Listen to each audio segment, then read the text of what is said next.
Welcome. This little guy is what we're talking about today.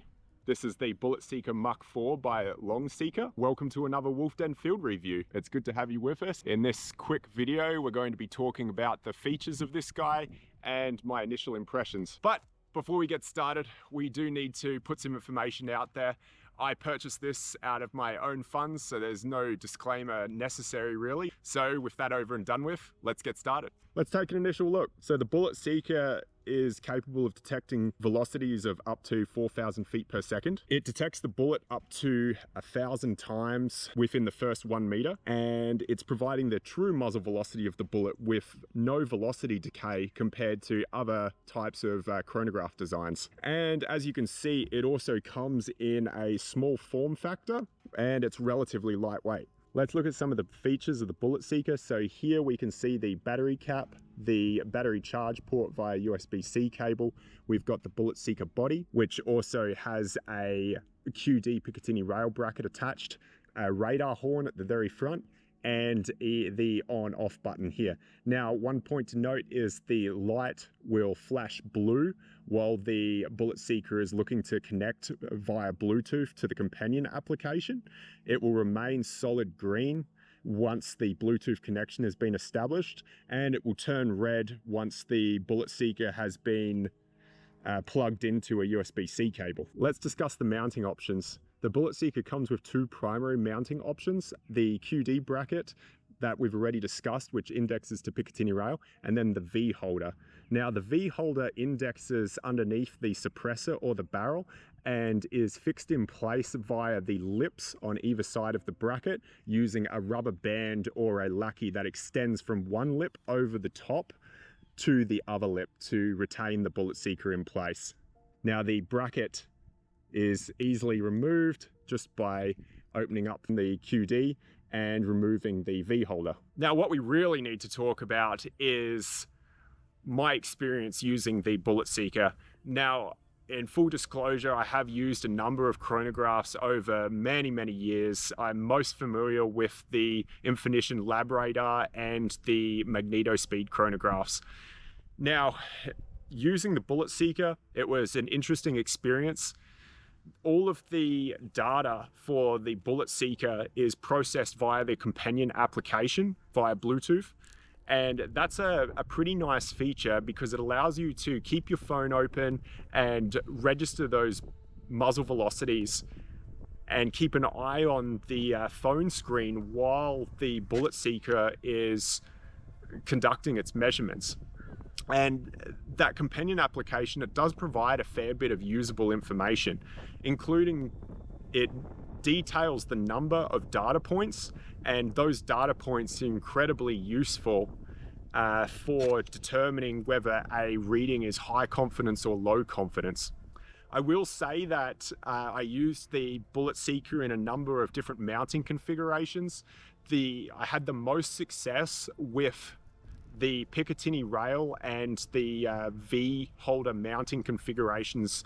The Picatinny rail configuration was probably the most successful because it remained the most stable despite the recoil of the weapon system. The V holder, it requires an amount of torque to be applied over the suppressor or the barrel to keep the bracket in place and stop the Bullet Seeker from moving under recoil, which will affect whether you get an accurate reading or a reading at all. I did try and use the Bullet Seeker as the standalone option, which was incredibly difficult to achieve any reading, and I attribute this to probably the beam concentration of 22 degrees, being that the Bullet Seeker is probably not adequately picking up the bullet as it leaves the muzzle. So that is a consideration factor if you are looking at purchasing the Bullet Seeker to use as a standalone off of the weapon. I don't know if this is going to be reliable and accurate for that application. The other thing you need to be aware of is I did experience a significant amount of muzzle blast interference with different muzzle brakes. Now, when I had the Bullet Seeker attached to a suppressor, shooting suppressed, I had no issues registering muzzle velocities at all. When I was using a weapon system with a muzzle brake that pushed the muzzle blast back 45 degrees towards the shooter, I had a significant amount of issue with getting the Bullet Seeker to read the resulting muzzle velocities. So there are some considerable pros and cons to the Bullet Seeker. I think that depending on how you intend to use the Bullet Seeker, it could be a incredibly useful and very practical piece of equipment.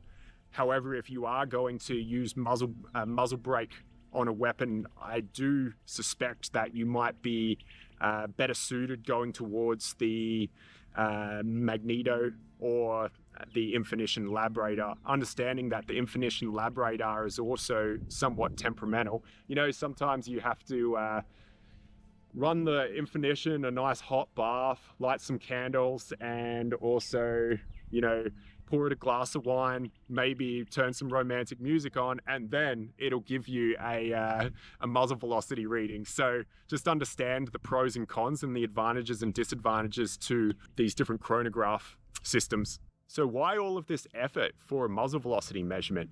Well, when we're long range shooting and we're using a ballistic solver, that ballistic solver, it depends on an accurate muzzle velocity input so that it can calculate the resulting bullet drop from the muzzle to the target.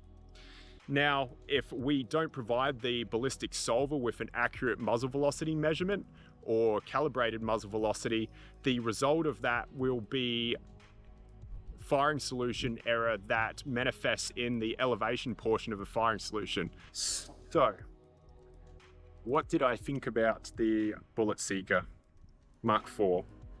Well, I did have a difficult time getting readings when I was using a muzzle brake or in its standalone configuration.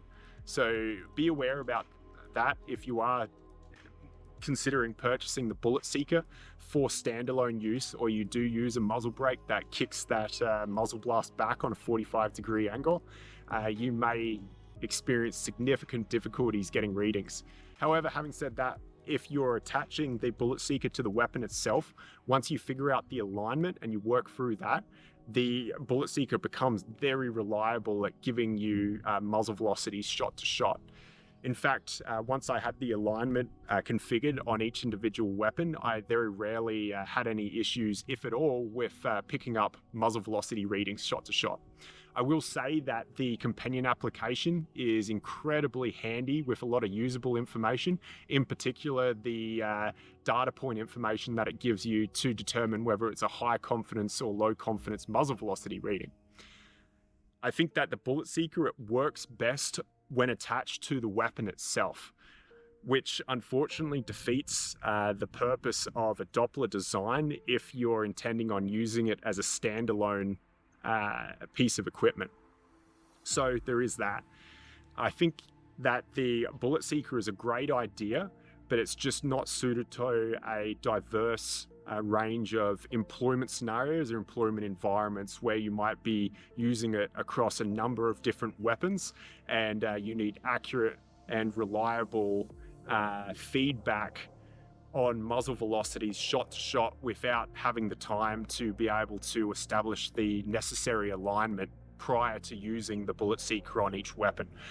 So with all that said and done, I hope you've enjoyed this Wolf Den field review. Go ahead and click that subscribe button and follow us on our social media platforms at Wolf Den USA. So until the next time, I'll catch you later.